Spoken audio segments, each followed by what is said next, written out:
Welcome in, everybody. This is episode 10 of the Cougar Digest podcast. I am part of the hosting team, Rob Sellers. I'm the publisher of Cougar Digest. Joined, as always, Kevin, who's helped out a bit with the pronunciation for those that haven't caught up yet. Digital Dude. I'm going to have to go with Digital Dude more, but how you been, Kevin? I know you've been busy. How you been? I've been good. Other than the Astros not winning those last This two games. First time we've talked. Have you officially? Did we have video of you destroying the chain yet? No, it's still TBD. It wasn't the chain. It wasn't the chain. It wasn't the jersey. Okay, it was pitching. Okay, and that's what we're gonna go with. Okay, it wasn't the chain. It definitely wasn't the chain. I can agree with that. Worst any other team I would have been fine with, but the Rangers. I know that just I suddenly had so many Ranger fans on my Twitter timeline.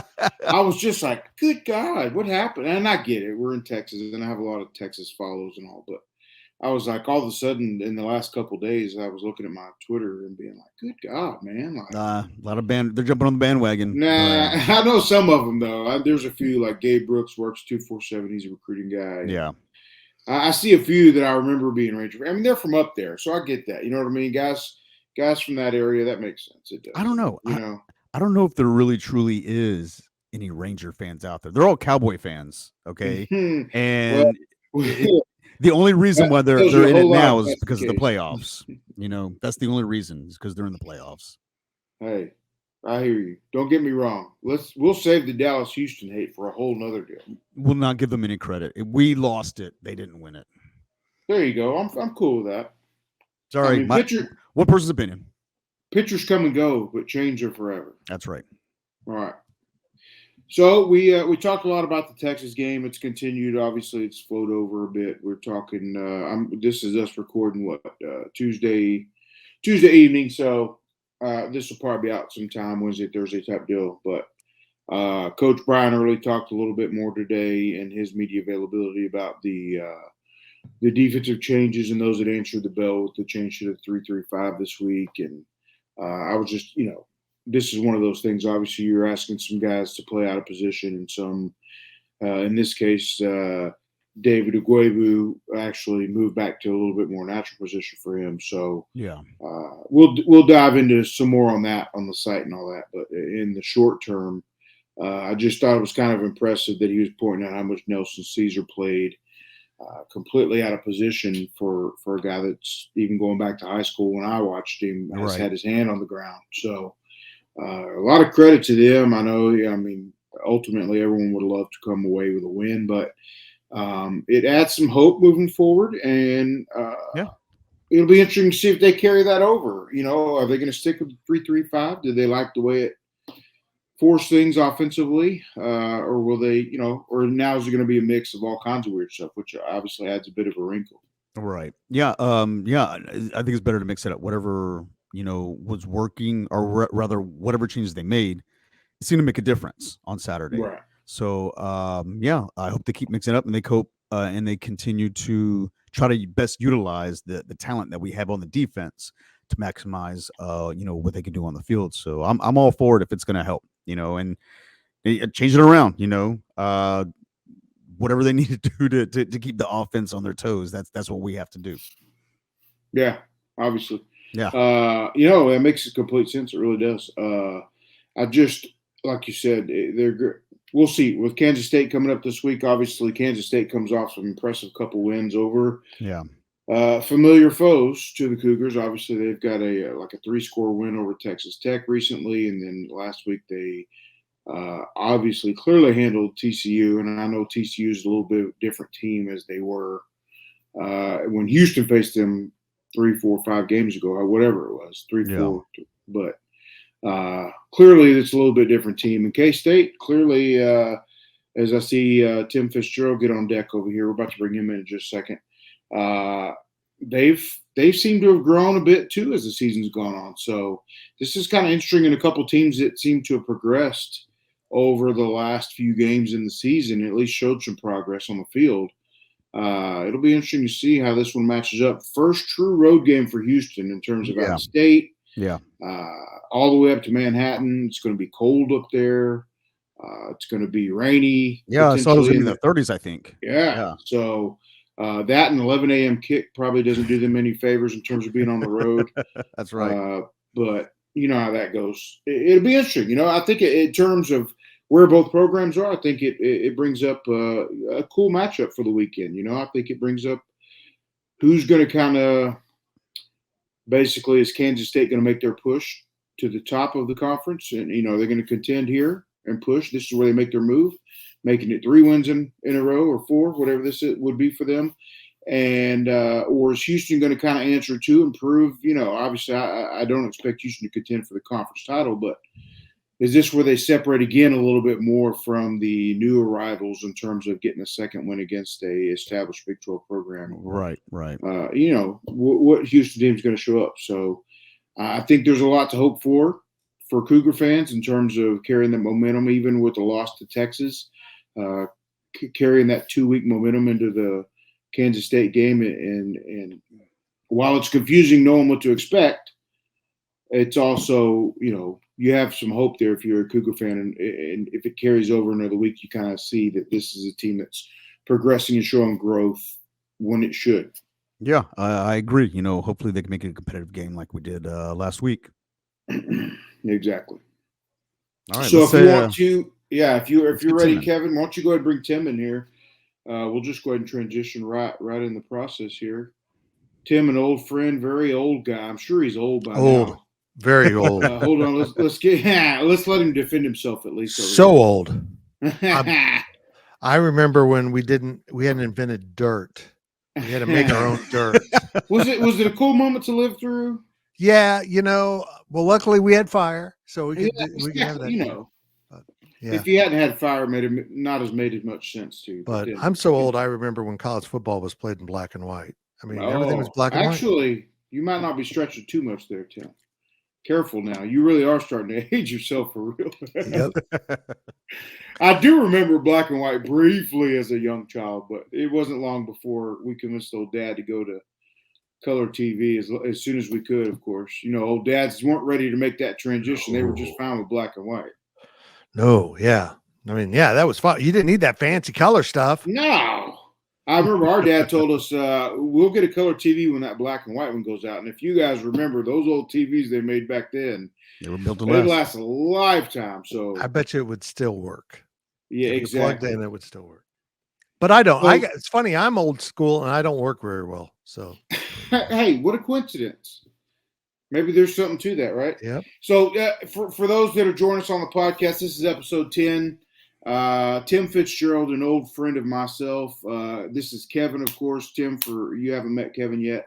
He kind of joins me. He's the digital dude and really has helped me get this podcast off the ground this year. So I'm extremely thankful. Kevin, I'm going to need you to record about an hour of a story per night and send it to me with that voice. That'd be really good. Help me kind of slowly doze off. That'd be great. It's a very soothing voice. Nice and peaceful. Gotcha. Yeah. Nice, it's silky smooth. I think. Yeah, you got it right. Oh, yes, okay. Absolutely. Yeah. So, Tim, obviously you and I go way back. For those that aren't aware, me and Tim, we were on Rivals Network together way back when. Me and Tim had some very good nights at Rivals conventions, and Baltimore, I believe, was another good city back in the day. You and I enjoyed, and at one point, I don't think Tim's quite the drinker he was at one point in his life, but I think that Tim was absolutely the number one on the list if I ever had a question or a trivia question, should it be, and vodka question. It would have been Tim that I would have called, no doubt. Nobody else on my phone.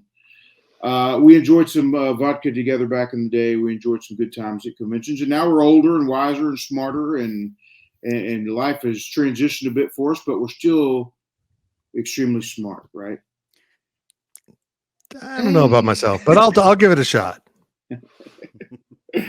So yeah, me and Tim, obviously we go back a long way, but Kansas State coming up this week for Houston. As I was mentioning, Tim, you jumped in there at the end, so you probably heard us going back and forth a little bit. But Houston kind of has shown some growth. I know they're coming off late second heroic win over West Virginia, and then, of course, they lost to Texas, but gave them a fair battle. And so they're coming in, showing a little bit of growth as the season progresses and the Big 12 competition is set in. Kansas State similarly comes off. You know, they had a 3-score win over Texas Tech, which beat Houston in Lubbock, and then they had a very convincing win over TCU last week. Where do you feel? Do you get the same sense in terms of Kansas State is showing some growth in season?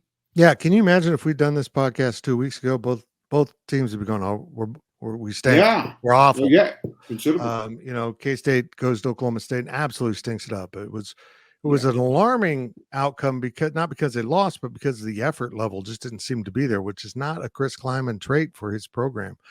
So that kind of perked up everyone that maybe this team wasn't as cohesive as past teams, but they pulled themselves together. They played very well at Texas Tech. Big part of that was a true freshman quarterback, Avery Johnson, getting his first significant time on the field. He played a little bit in the opener in Summit, Missouri. 5 rushing touchdowns in that game, showed how explosive he is. They came home to play TCU, and they rotated quarterbacks. You're not supposed to do that. But usually when you're doing that, because both of them stink, they had to do it this time because both of them are pretty good. And I'd say Will Howard got the better of this one. But the team just absolutely trounced a TCU team that was coming off their own good win over BYU. So I think K-State's finding itself a little bit. And, this game is scary because Houston has athletes, and you know that going in, and they've seen Donovan Smith. They know that he can have games that are really amazing. And you got Texas next week, and you got to keep your eyes on the prize, which is Houston this week. And, but as you mentioned, the weather is going to be a whole different X factor. It was 80 yesterday. It's in the 70s. Or 60s all week until Saturday, when it's going to be in the mid to lower 40s and raining. Oh, wow. All right. So it'll be a lovely day for football. Beautiful, right? So you mentioned it, and it's funny as we talk and I always think week to week and all that. You feel like you're always saying this is such a defining game week to week for this program and this and that. And I mean, you feel like it just carries over, and you're like, should I really be saying this again this week? But, as the season progresses, there's a lot of carryover between both these programs. You talk about the growth they've shown, but like both of them shown in the last couple of weeks, some new wrinkles that both are going to have to account for. Houston breaks out the 3-3-5 defense this week versus Texas for the first time all year, and it kind of helped them in terms of giving Texas a bit of a fight. They had not seen it all year from the Cougars, and so the switch obviously is something they had not seen or been able to prepare for. Now, Texas is Texas, and they've got some pretty good players over there from what I've heard. So they were able to adjust, and Houston gave them a heck of a fight. But same thing goes for Kansas State with the quarterback situation lately. Dana Holgorsen even addressed it in the weekly press conference Monday morning when he talked specifically about the quarterback situation over there at Kansas State and how they kind of have to be cognizant of what both have done and prepare for both of them, and the fact that you could see both of them again for the second week in a row. So. Again, there's a lot of carryover, and then maybe Houston's done some sort of favors down the road for other Big 12 programs, including Kansas State that's coming up next weekend playing Texas. They won't have Quinn Ewers, and so it is what it is after that, of course. I mean, Quinn Ewers is extremely talented, but be careful what you wish for, because now Malik Murphy seems to be coming in, and he is a different style of quarterback and different type of weapons. So that, you can find that as a blessing or not. So it depends on how it plays out. But there's always seems to be carryover as it works week to week here in the Big 12. Yeah, I mean, look, every game you line up in this conference, you could win or lose. I mean, you just don't know what's going to happen here with these games, because teams have talent. And sometimes Oklahoma State's a perfect example. It was never a talent issue. They had the talent. They just couldn't figure out the locker room. And that's something you can recreate as the season goes on. You can find better leadership. You can kind of pull together. And boy, it's made a world of difference for Oklahoma State. Now all of a sudden they're talking about them might be in contention for the Big 12 title game. I'm like, what? This team lost at home to South Alabama. I know Kansas State won the Big 12 last year and lost at home to Tulane, but let's not let's not confuse the level Tulane was last year with South Alabama. So it's hard to explain, but yeah, once you find yourself, you better keep that rhythm going because it can go away awfully quickly. And I think that's K-State's biggest challenge in this game is to keep that momentum going all the way into the future and just string 1 week together, one after another. Yeah. That's Tim, true. I got a quick question. Yeah. Just going. It always seems to be. Obviously, we're a recruiting site. We try to keep up with the latest recruiting Right. news. Up until a few days ago, Kansas State's class for this upcoming year was actually below Right. what Houston is experiencing right now. Now they've jumped us with a couple of additional recruits, but it always seems to be that Kansas State in recruiting is somewhere around the 50s, 60s. Yep. Yet they're always in contention. It seems for a conference title. How do they do that? What's the Good secret? question, Kevin. Yeah, these coaches, like the Bill Snyder staff, are great at identifying potential, and they don't shy away from saying they're a developmental program, where a lot of the kids they recruit aren't going to come in and play right away, but they will develop.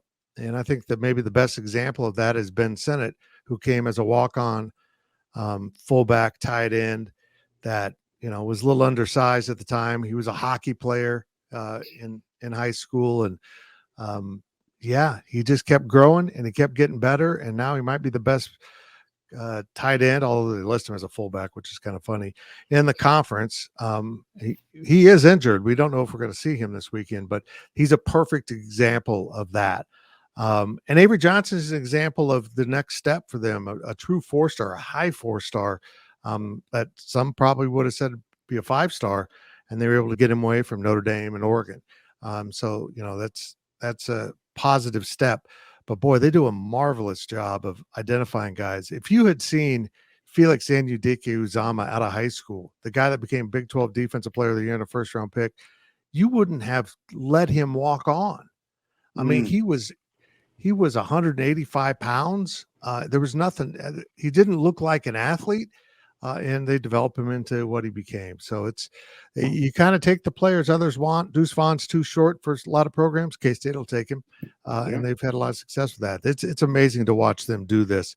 They don't have a real big recruiting class for next year. They're not planning on a big one because of number of guys coming back. So that's going to impact their rating too. Is the volume will be down. Yeah, and that's something we touch on a lot too on the board in terms of as teams use the transfer portal more and more and this and that. Obviously, the rankings haven't completely caught up in terms of being able to accurately, you know what I mean. The heavier you are on the transfer portal, it doesn't always equate to points in the recruiting battle. So that's something I'm sure you're familiar with bringing up on the board, and we do the same on ours. So it'll catch up, as things evolve and this and that and develop. It'll catch up over time. So it's interesting to bring up that, though, in terms of, I know Bill Snyder obviously made a living out of JUCO guys. Mm-hmm. Yeah. JUCO seems to be one of those areas that has been impacted a little bit by the transfer portal. How has Kansas State in the last couple classes or so, since the transfer portal has become relevant, how have they used that versus JUCO? How has it changed under the new staff versus how it was? For them, they're picking up. They're still getting junior college transfers. Kobe Savage is one. One of their captains and a safety. Will Lee, one of their cornerbacks, who was injured a couple weeks ago. He might have lost his starting spot in the interim, but Will Lee's a JUCO guy. They still dip their toe into that because there's less. It's traffic. Kansas, and there's a lot of JUCO around. Well, it's interesting enough. Those weren't Kansas kids. Will Lee's out of Iowa Western, and there you go. It's there's just less traffic in that recruiting space right now, because of the transfer portal. But they don't just use the transfer portal to bring in a guy like Trayshawn Ward from Florida State, which has supplemented their running back room tremendously. They have consistently gone into the FCS level with the transfer portal. And brought guys in. And that's Chris Kleiman's background in that, and knowing that there are players that can play at this level at those schools. But they've also, amazingly, they've gone in a couple times to get guys who maybe weren't highly touted, not known as All-Americans, and turn them into almost better players at this level. It's been fascinating to watch them. They do that a lot with their safeties. They just go find some FCS guys and unleash them, and it's worked really well. They're very creative in the recruiting process, and that's fair. That's something a lot of those schools could obviously take notes from. And they've kept that going for a long time. And that's kind of what has been a staple almost of what Kansas State has become, even going back to Bill Snyder and all those days. They were people that were looked over, people needed a second chance, people that needed time to develop versus those bigger programs that were looking for more instant impact guys or whatever. Yep. That's kind of what Kansas State has been all over the years, in my opinion. Yeah, they don't mess around with their locker room. If they don't feel like someone's going to add a positive vibe to that locker room, they'll jettison them. They'll take a lesser player over a better locker room. Not drastically less, but that is a big part of their calculation, and a big reason why I think they're having some success here is they're generally really unified in the locker room. And I tell you what, that is probably the most underappreciated aspect of coaching. Fans don't understand if you got nonsense going on in your locker room, you're not going to have a good product on the field because there's too many distractions. If you've got a really unified team that's all going in the same direction, it's going to show up on Saturdays. That makes sense. And I think it carries over even to things they've experienced here over the last, 5-6 years type thing in terms of, if you don't have good chemistry in the locker room, it will carry over to the field, where the people, it may not always be noticeable, this and that, but behind the scenes, that stuff affects play. So that's a very good point. Obviously, Kansas State comes in, Houston comes into Kansas State, and both of them, Kansas State has the wins in terms of momentum. Houston has the personal growth, so to speak, in terms of what it's seen. As they come into the quarterback, what are your thoughts in terms of the quarterback between Howard and Johnson? That you said you opened it up earlier that they used both of them. Not necessarily either one of them was hurt, this and that, but that they're both really good. And maybe do you think they were trying to feel out who's going to move forward, or they're comfortable with going forward too? Well, they used both of them at Texas Tech because Will Howard wasn't very good at Oklahoma State. Threw 3 interceptions. This wasn't an injury, right? This was a performance. This was performance-based, and the fact that it's undeniable what kind of athlete Avery Johnson is. His highlight reel is already impressive, and he's played in parts of 3 games basically. The Missouri stuff was just doing a little quarterback zone read stuff. Yeah, I mean, Avery got going at Texas Tech, and they just basically gave him the second half. And, I think there was like 6 possessions with 5 rushing touchdowns. And just blowing it open. He's the fastest guy on the team, Chris Kleiman says. So that's an interesting aspect to have for a quarterback. You go into this week, they literally went possession after possession through the whole game. Will Howard started. Well, actually, they both started. Avery Johnson started at receiver and took a jet sweep on the first snap of the game from Will Howard. It was a little kind of fun they had with it. But then, Will quarterbacked the team and drove him right down the field for a touchdown. Avery came in, touchdown. Will came in, touchdown. And we're still in the first quarter, and it's 21 points for the Wildcats. So it got away very quickly from TCU in this game. And eventually, Will Howard got more opportunity because he was the quarterback that was running the let's eat up the clock possessions, and that worked well for him. I'm not sure what they'll do this week, and I don't think they know right now. They want to see how it progresses, but I won't be surprised if Will Howard takes more of these snaps in this game because he was the better of the 2 last week. But boys, you got to get Avery Johnson on the field. He's electric. He's absolutely not, and I'm not just talking running the ball. He had a couple passes against TCU, which he dropped it in the bucket from 40, 50 yards. It's really impressive what he can do with his arm too.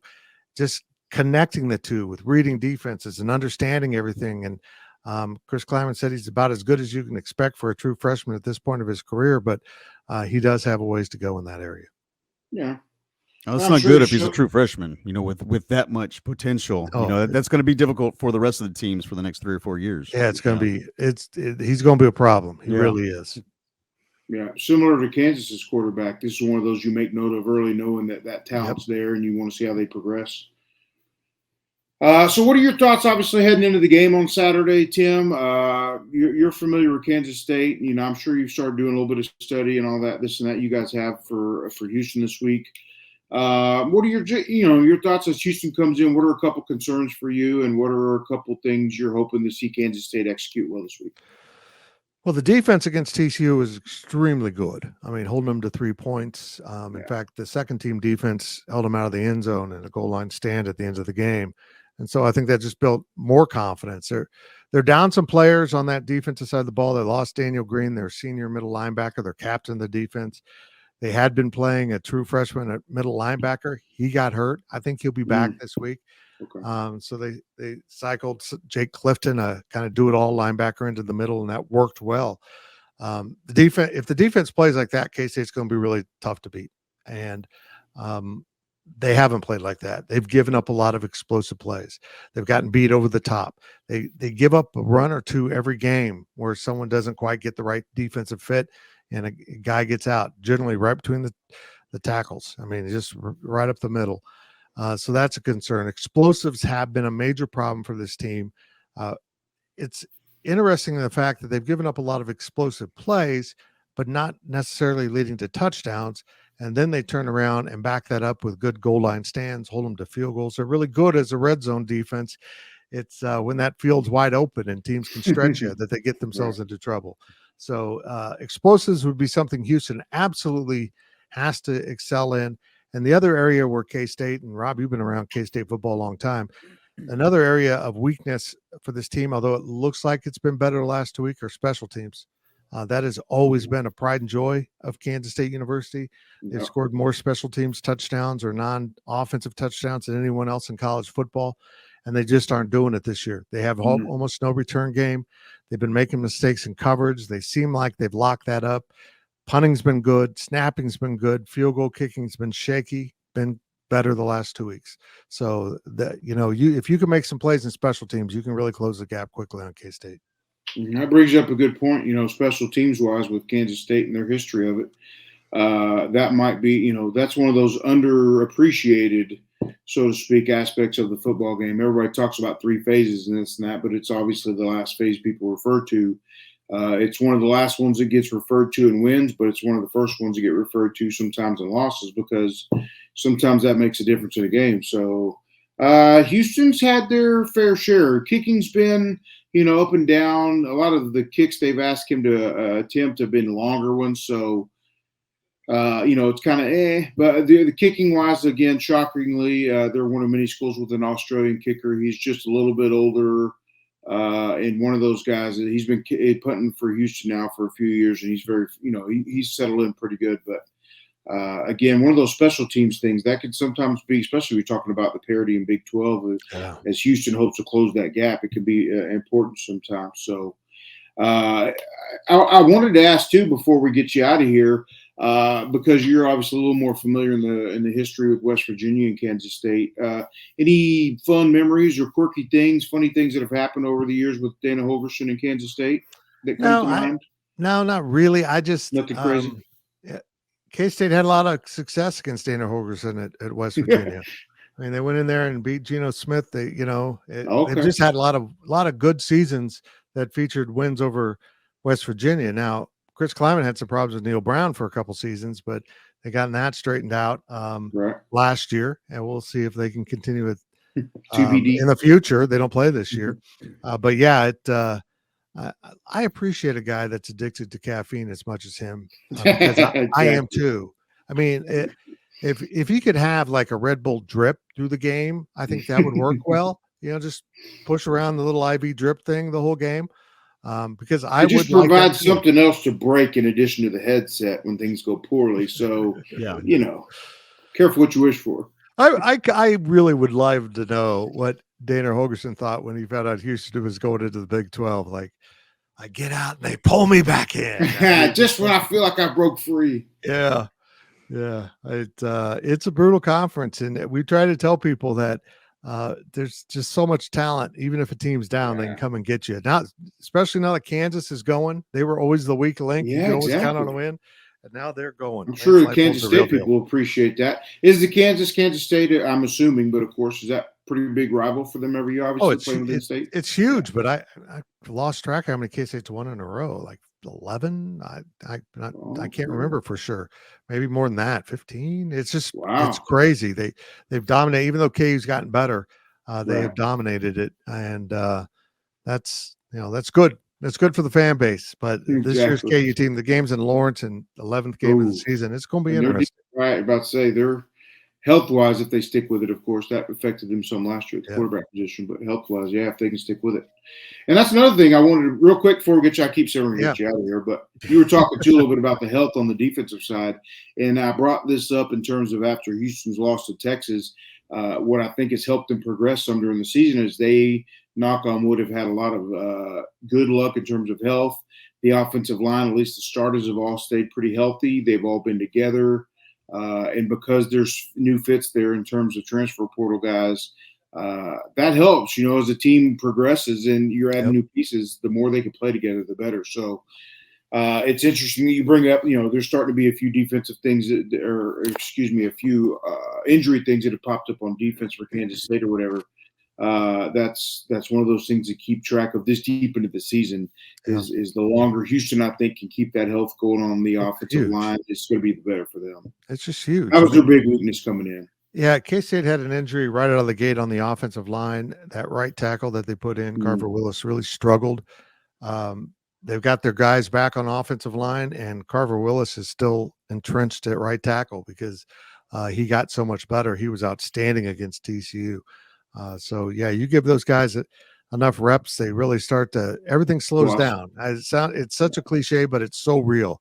They can see everything coming. Nothing surprises them. Their nerves are gone. And you get that week after week with the same dudes, you're going to get pretty good. Yeah, that's one of the truer cliches in terms of the ones I hear come across. It truly is. You get to that point developmentally, mentally, physically, and all that until nothing but game reps are going to help you at that point. You've done just about as much you can prepare. Now you need to understand that living in the moment and the speed of everything, like you said, and all that. So I think that's one of those things that has gone in Houston's favor this year in terms of showing their growth. The better the offensive line has gotten, a little bit more another second type thing for Donovan Smith to process back there. And they've made the most of it, adjusting offensively to what they do and don't have. So I think it'll be a good matchup this week. Honestly, for, like I said, you get tired of saying week to week in terms of this game's so important to tell where they're at. But Houston, coming off of playing very well against Texas, wants to see if that carries over. I think spirit-wise or momentum within the locker room, as we talked about earlier, I think this is about as strong as Houston's been. They've got about as much confidence. They know they gave Texas a run for their money, and they had them on the ropes. They had a shot there at the end. I know, people have talked all week about the spot. I know everybody across the country saw the spot as it's become this week, and as many detractors as Texas has across the country. A lot of people were watching to see. Yeah, I thought the whole conference was out to get Texas, and they would never get a call. And wasn't that the conspiracy theory we heard? Don't visit our board this week for sure. Yeah. That didn't work out so well. That did not work into the Cougars' favor. That was awful. And that's kind of been the history of Texas in the Big 12. Welcome to the Big 12, as Tim says. Yeah, welcome as Texas is leaving. Yeah, it stinks. I don't know that you could get a better bounce out of a loss than what Houston probably did. Right. You know what I'm saying? It was a loss, but confidence. Yeah, it was close. It was competitive, but they also know they should have won. And, that gives you confidence in itself. So K-State knows what's coming to town. They know it's a really athletic team. I think it builds into a really good game this week. It really does. As it goes, a couple weeks ago, you wouldn't have known, like you said, but as it's played out, it should be fun. There's a lot of wrinkles to watch for, and it'll be fun. 11 a.m. kick, I think, like I said earlier, that's going to be a bit of a challenge for Houston on the road. This is their first early kick on the true road, and the weather change, like we talked about at the top, all that stuff's going to play into it and all that. So, man, it'll be good. Be sure and stick to the boards, stick to Cougar Digest, stick to GoPowercat for Kansas State's end of this. And I know we're going to have a little bit more interaction with your site on the behind enemy lines and stuff like that this week. So, obviously, stick to the 247 network. I'm very proud of where we've come since you and I were rivals, guys, and now we're on 247. Love it. A lot of old guys live. I was really thankful to get into the Big 12 this week, and I touched base with you at Big 12 Media Days about this. Just a lot of old friends that I kind of came up with, and then getting to see some old familiar faces has been fun this year for me. So I've enjoyed it. It really has been kind of rejuvenating, so to speak. Yep, I love this network. I love the schools we brought in terms of their websites. I'm looking forward to the Big 16 or whatever the hell we're going to be called. Whatever it is next. And Tim, man, obviously I talked about our history in the beginning and all that, but obviously, you stay in my thoughts, man. I'm keeping Thank you, track of what you got going on Twitter and all that. You keep doing what you're doing. Keep up the good fight and your health stuff that you're battling with right now. And appreciate it. stay in touch, man. I will. Stay in touch. If you need anything from us down the line, and obviously if there's any K-State recruits or commits down here you need help with, don't hesitate to ask, and we'll be glad to help you out up there with that. Okay. I appreciate it. We see them in Houston a lot. Van Malone, the associate head coach. Oh, of course. A lot of history down here. Exactly. Mm-hmm. Yep. So, well, I appreciate you guys having me on. Yeah, for sure, Robbie, Tim. I appreciate you coming, man. Are you going to be up this weekend? I will not be up this week as much as I really wanted to be, and I know you offered early when we talked preseason. We'll see. TBD. Soon, though, I'm going to get up there. I'm going to give an opportunity because it's one of those spots as a new Big 12 member in terms of I haven't been yet, and I would love to go see the experience. From what I understand, it's really unique. It's typical of a good college town. So it really is a college town. So soon, but let's put a pin in it, and soon enough we'll get together for that one. Thanks, boys. Appreciate you having me on. Tim, where can people find you? Absolutely. GoPowercat.com. You know what? We're on the 24/7 network, but maybe Houston fans would be more interested in our YouTube channel. I do a lot of K-State coverage there, but also Big 12 stuff. In fact, today's video has Donovan Smith on the front of it because I talked about how Texas and Oklahoma kind of showed that they're beatable, and how that kind of shuffles what we think about the Big 12. So we do a lot of Big 12 stuff on our GoPowercat YouTube channel. So every subscriber really helps us reach new fans. No, for sure. I'll make sure and share that, and as well as I'll make sure and start making a lookout for that and put it on the board as well. We're always looking for even more Big 12 stuff. You know what I mean? We get stuff from national. We do our own type stuff, but anything we can add in terms of content. So, yeah, I'll keep an eye out for that and share more on the site. So, and now you're going to have the nighttime stories from Kevin that you can just put up on the site. And now of him just soothing voice, just slowly putting me to sleep. Spinning smooth records. Here I love that voice, man. Yeah, man. You missed your calling, man. Wolfman Jack or whatever. Thanks, boys. Appreciate it. Thanks, Tim. You bet. All right. There you have it, folks. That was Tim Fitzgerald from GoPowercat. Always thrilled to get an opportunity to interact with Tim. He's such a good dude. Me and him go back a long ways, as I mentioned before. And so, like I said, this has been one of my fun parts of the Big 12 this year, getting to see some old faces I hadn't caught up with in a while. So there it is. We talked Kansas State. Like I mentioned, for me, myself, Kevin, there's just a lot of wrinkles, at least, because of the way the season's played out, because of the way the last couple of weeks has played out. There's a lot of things to look for. Is Houston going to go back to the base defense they've run? Are they going to mix it? Are they going to just stick with how's this going to play out defensively now that they've shown this extra wrinkle? Offensively, can they continue the progress you've seen? The wide receivers seem to have, as a group, have overall gotten more consistent as the season's progressed. The offensive line, as I mentioned, has stayed healthy and progressed. And they gave against Texas. I don't think you could ask for a whole lot more from the offensive line, to be honest with you, considering what they were facing from them. So I agree. What about, what are you looking forward to heading into the game? What are some thoughts you have that you might be looking for Houston to take advantage of or maybe to defend against Kansas State?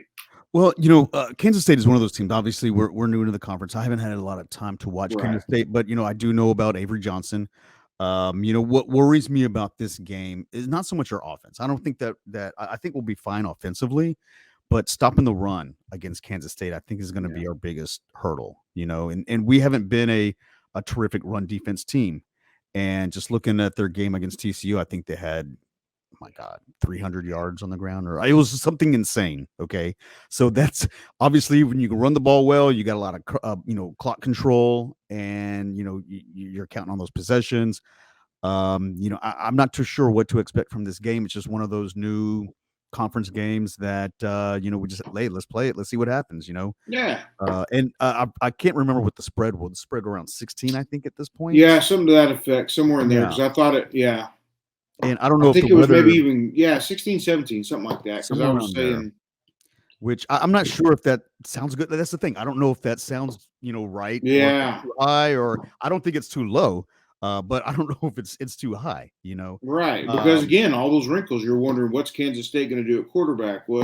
How the injury is going to affect where they're at on the defensive side. Houston, is Manjack going to be available for this game? That's something we really hadn't talked about yet. And I think it's fair. I think I mentioned the post-game thing that Holgorsen didn't want to say concussion, but he said he got a bell rung after he kind of Right. stopped himself. That's one of those things you have to wonder about, and that's not one of those things that's going to get out ahead of the game Saturday, because why would Right. it? You want Kansas State wondering if he's going to be there. So Exactly.